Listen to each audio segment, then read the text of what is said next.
HR After Hours. Well, all right. Welcome to HR After Hours, the only human resources podcast that'll, help you keep an eye on your kids, screen their television shows for you, make sure they're not watching anything they shouldn't. And by golly, we'll definitely check out their browsing history. Hannah Hampton, how the hell are you today? I am good. I cannot complain. Feeling great. How about you? I am doing outstanding, just staying busy, working, and, avoiding that guy that keeps trying to serve me those divorce papers. Let's jump right in, though. On our last episode, we thought we were going to cover two topics.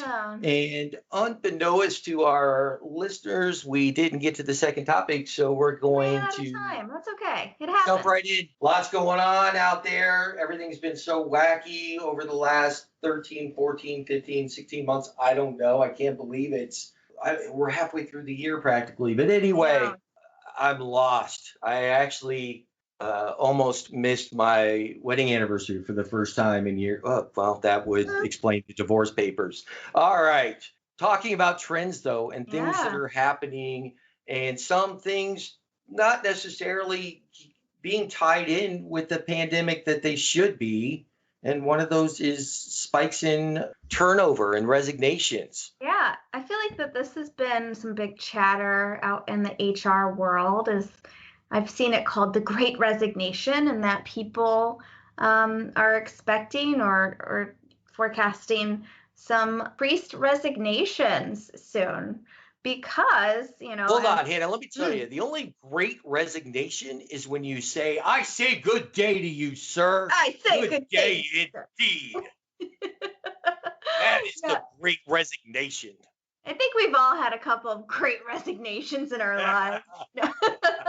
That, you know what? Upcoming episode, some of the historically awesome resignations. I'm writing it down. It's happening. Okay. Anyway, go ahead to your great resignation. Yeah, so I keep reading that people are chattering, LinkedIn, I see it on LinkedIn, I see it just everywhere. HR Dive had an article about it. We always mention HR Dive. That is like my go-to HR news source. So shout out to the fine folks at HR Dive. Love what you're doing. Continue doing what you're doing. But basically, that it's something that HR folks need to be prepared for. I talked about this to one of the executives at my company. This is something that HR people are thinking about discussing and preparing for our resignations. What was really funny is his response was, I thought, a classic response. It was pretty great, saying, hey, it's kind of like weddings. Like the people were expecting to have weddings in 2020, but pushed them off to 2021. So maybe that's the same for resignations. They were always going to be coming, but just now it's all going to be at once. That is a spot on analogy, actually. Yeah, I mean, that is perfect. I know. I literally was like, that's brilliant. Yeah, absolutely. I love it. What we're watching for and looking for are those numbers, and resignations were up March this year. And that's from an article I read on HR Dive. That makes sense. You would think March of 2020 was probably the most uncertain time for everyone. I mean, people were moving to remote. The world was falling apart. So you can imagine with all that uncertainty, it's not necessarily a great time to start a new job, but some people did it. Like I know that I was continuing to hire throughout the entire pandemic. What are you doing, or what should companies be thinking about for this great resignation? Mick, what are your thoughts? I love this topic because I remember when we had the economy crash last time in around 2008, there are people that decided 11, 12, 13, 14 months ago. There are people that decided at the end of 2019 that they were going to leave your company. And they started looking at the beginning of the year, unbeknownst to you, and maybe we're in the interviewing process, maybe had offers on the table and the pandemic happened. Or maybe, a lot of companies that I worked with just abruptly stopped their interviewing and hiring mid-March, end of March last year. There are people that are still working for you today that were caught up in that muck that have been working for you over a year since because of timing. I guarantee it. It's like padded facts, right? It's when the old sandbagging thing where you wait and then all the numbers hit into a short period of time for outside factors. This is definitely one of those. If you're a company, we'll start with the first piece and the obvious. We're going to try not to make this a two-part segment as well. But first off, it's funny that I'm the recruiter is the one that talks about this nonstop.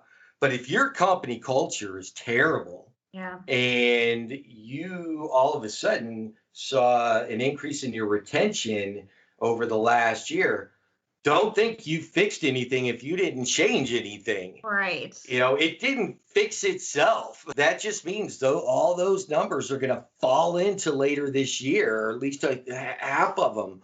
I'm just going to start making numbers and percentages. But in all seriousness, so the first thing to me is, as we're talking about how tough the market is there, because it's surprisingly difficult to get people back into work that were laid off or stopped working or have stayed at home this whole time and not gone back to work. Whatever it is, we're seeing a depletion of the workforce in certain segments. And everyone's focusing on that. How do I draw that candidate back into the market? How do I get the best of what's still out there? Well, the first thing you got to do is you got to save your talent. Don't save the bodies, but you got to save the talent. If there are people that you have thought were on the fringe any time in the last 2 years and they still work for you, you need to check on your people. Well, and that's interesting because in the HR Dive article, they talk about there was a survey from Silk Road Technology, which is an HRIS tool, said 2 in 5 workers surveyed in December said they plan to resign based on how their employer handled the pandemic. People, of course, maybe were disappointed in their company's response. Number 1, not changing your culture or having a bad culture. Number 2, how you handled the pandemic. People see that. And I saw some memes out in the world where they talked about questions that people will be asking in interviews, questions from the candidate. How did you handle the pandemic? That is a big piece, and I think is an important piece. And then on that same note, people went remote, so a good percentage of office workers working from home. And if companies tell people they have to come back and not offering some sort of remote or hybrid or flexibility, that could also create resignations and people looking to join companies that offer that flexibility. So the world has changed. And that's something that's the reality that we have to deal with, is the world has changed. And some of it's done. How you handled the pandemic, can't go back and change that. You can't put that toothpaste back in the tube. But your culture you can work on. And if you're expecting your employees to come back to the office as it was, pre-pandemic, pre-March 2020, you might have some resignations coming because people realize that remote work can be done. And if they were doing it for the past year and a half and they want to continue to do it and you don't offer some sort of flexibility, that could mean resignations. Absolutely, because the argument has been used for years in some companies. We just operate better when everyone's in the office, or we need this role to be accessible in the office. That argument's hard to maintain if you successfully allowed your people to work off site. Do you have to give the same 100% off-site work from home type of situation? Absolutely not. Yeah. I love the word is exactly what Hannah's used: flexibility. Right. If you're a rigid work environment, or you were before, and then you've somehow made it accommodating during the pandemic, you got to find a hybrid. That's where the flexibility, it's give and take. It's not their way or the highway. Right. But what is an amicable win-win for this person and our company? That's where, this is getting to know your people. This is having conversations. This is all the things that most companies that have great retention do, but it needs to be just the bare minimum moving forward to be successful. Right. And I truly believe that the majority of people want to be in the office some part of the time. Now, I'm not saying 100%, so don't, and I'm sure you're prepared to kind of to fight a little bit on that. I do feel like there are people who remote work, that is their thing. They realize this is how they want to work, but I do not think that's the majority of people. I think a lot of people recognize the importance of the social aspect of an office, interacting, seeing each other, being in the same room with people, thinking through ideas, creative ideas, that they'll want that. But flexibility, that's the key. They maybe will ask to be in the office, 2 to 3 days a week, and the other days remote, working from home, where they can focus, where they don't have the commute. I think that the commute, while some people realized it was a nice buffer between personal life and work life, some people's commutes were really hard, especially people who drive for maybe an hour. I've been a commuter who's driven, and I've been a commuter who takes the train, and the train, while can be, during a pandemic, I don't think I'd want to be on the train, but the train can be nice. You can read, you can relax, you can listen to podcasts, maybe listen to this one. But, some people are really seeking that better work-life balance, that working remotely a day or two a week, maybe 2 or 3 days a week, that provides something. So if, as a company, if this is something you can accommodate, I highly recommend thinking through how you can accommodate it for your employees. So just thinking of the things we've said here in just the last few minutes, not only do you have people that were already going to leave, and then you Right. have your just annual percentage of turnover, but then you may face additional turnover for the way that their perception of how you handled the pandemic. If you're not accommodating the appropriate work-life balance. I was trying not to be opinionated about it, but no, it's appropriate. There needs to be a work-life balance. Get over it. So I'm thinking, holy shit, Hannah Hampton, I could see epic highest turnover numbers of all time. I think that this is something that should be like in the forefront of everyone's thought processes. This could be catastrophic to some companies. I mean, think about it. If you already had high turnover, didn't your people don't feel like you were, wait for it, empathetic and properly handled the pandemic and all these other things? I mean, you could be in Black Hawk Down mode. Yeah. And, what was interesting in this HR Dive article, they talked about there were resignations. It's not saying like, hey, it didn't happen. A lot of female workers left their jobs, and we've all seen articles around, childcare issues and how women were affected more by the pandemic professionally than men were. So male workers had fewer departures than usual. Certainly, what they were saying is you could see a spike of resignation from men if this pattern is holding true. And again, I feel like take that with a grain of salt, especially I feel like it's very industry dependent, but I certainly feel like you've got to keep your eyes open because resignations are coming, whether you like it or not. It's just the reality that we're going to be dealing with. And I think it's a really interesting time because I know that there's been struggles. Companies have had struggles to hire people. A lot of people are leaving industries. I think the pandemic has caused people to really take a step back and look at their lives and make changes that they may not have thought about prior to the world changing. And, while it's going to be difficult to hire, it's just hold on to your butts. It's probably going to get even worse with resignations coming. Yeah, I mean, in all seriousness, this is something that, damn it, is going to have to be a multi-part segment. I am just now like looking at numbers and trends, and I'm freaking out. I'm also trying to get a little TM here on a phrase because Mick Danzig thinks we're facing a possible workforce apocalypse. Hannah Hampton, a workforce apocalypse, for the love of God. That might be the title of this episode, the workforce apocalypse.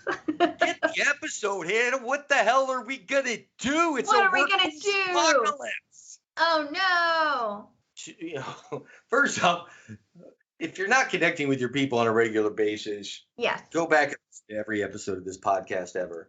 And yeah, I was then gonna say, you must not be a regular listener because we tell you talk to your people, listen to your people. Let's put the human back in human resources. Let's create healthy, safe, great work environments. Like it's. I'm sorry if you have a work environment where you're rude to people, where you yell at people, where they think you're on my time now. That's just not the world we live in anymore.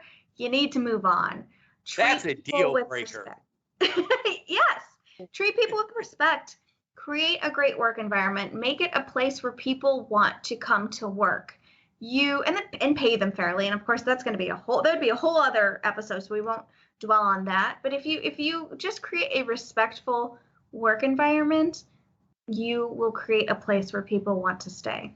And that's it. I know it just sounds easy, or make it sound easy, and it can be easy if you just take the time to do that, to change your ways, to think about how you lead people. There's a lot that goes into it, but put the human back into your workplace. I think the strongest weapon against the impending workforce apocalypse is doing the right thing, empathizing, like we just discussed in the last episode, understanding people. You know what? If your employer didn't allow you to handle COVID the way you wanted to, or it just wasn't executed well, make up for it now with some empathy. Check in on your people. Say, hey, I know there were some things that were a little discouraging and it took us longer than it should have to get you from home or whatever it was. But let's talk about moving forward and the importance of the individual and just check in on them and make sure they're okay. Let's start there. That's your first piece of artillery to battle this workforce apocalypse. Mm-hmm. But I mean, that's it. We're gonna stop there because this is going to be a series. This is what we're going to talk about. Yeah. And so the first thing is just taking care of your people. That's what this first episode's about. So Hannah, here's what it comes down to, though. Mm-hmm. I was thinking about it and I was listening to our last episode. I want to first compliment you because sometimes politically you're a little more passionate than I am. I'm passionate about certain things politically, but there are also things that I don't think that there is a right or wrong answer and blah, blah, blah, blah, blah, yada, yada, yada, whatever my beliefs are. I listened and we were talking about trying to get your people vaccinated and we were talking and you had to dance around being, well, I don't want to make this political. Well, fuck that. Here's the thing. We spend all our fucking time as HR professionals avoiding certain topics like religion, politics, and sex, because those things need to stay out of work, right? That's part of our job. Let's keep those things out of work. Let's make it about work, our people, everyone providing for their families, and hopefully doing something to make the world a little better. But we go home after following these rules all the time, and we're just like, and so then sometimes we get a little more passionate about our politics or angry at the a-hole anti-masker on social media. Yeah. So I have come up with a solution, and Hannah reluctantly has agreed. So we are actually launching a new podcast called This Is Not an HR Podcast. It's Big Days to get Hannah Hampton, and we'll be launching that in the next month. And I am so excited to unleash HR After Hours Hannah fucking Hampton. Yes, because this is not going to be, we're not going to be talking HR. I mean, I'm sure it might come up because unfortunately we can go from talking about the fucking Twilight Zone, Seinfeld and the Family Guy, and turn it into friggin' HR, which drives our spouses bananas. So it's going to creep in. That right there is why the title is This Is Not an HR Podcast, because the stuff that creeps in is not HR and not part of HR After Hours. Yes.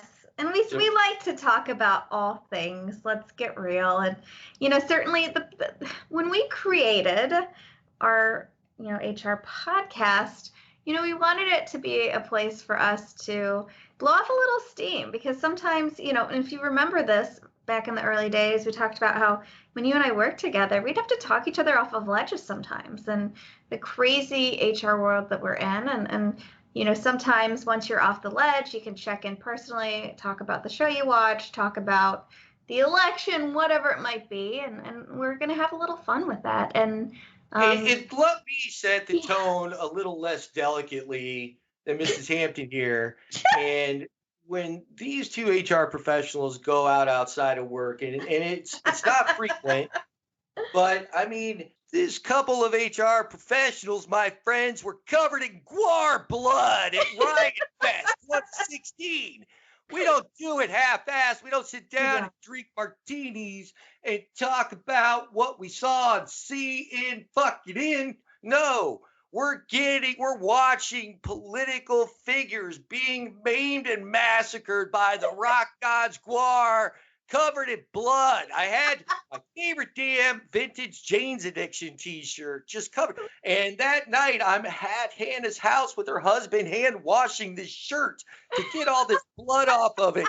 That's what we do when we're not being HR professionals. That's what we do. We have fun. We rock. We go crazy. So yes, that's Sound like I'm gonna start sidelining on a friggin' wrestling ring over here, and then we do this. And then I'm gonna take you down to the side of the ring. No, yeah, I think it's gonna be a lot of fun, and will be a nice departure from the HR world. Now, of course, as long as you and I are working in HR, we'll always have something to talk about for this podcast. But the sky's the limit on our new podcast. Oh, you heard? Oh, you shouldn't have said that on the air, my friend. You can put that in the bank. All right, Hannah Hampton. Well, I'm very excited about the new podcast, and we'll launch it initially alongside HR After Hours, and then eventually we'll separate the two. So you'll still be able to get it on the HR After Hours site, hrafterhours.com. Hannah Hampton, always a pleasure. I love you. I can't wait to let people see how fucking crazy you really are. Have a great day. Bye.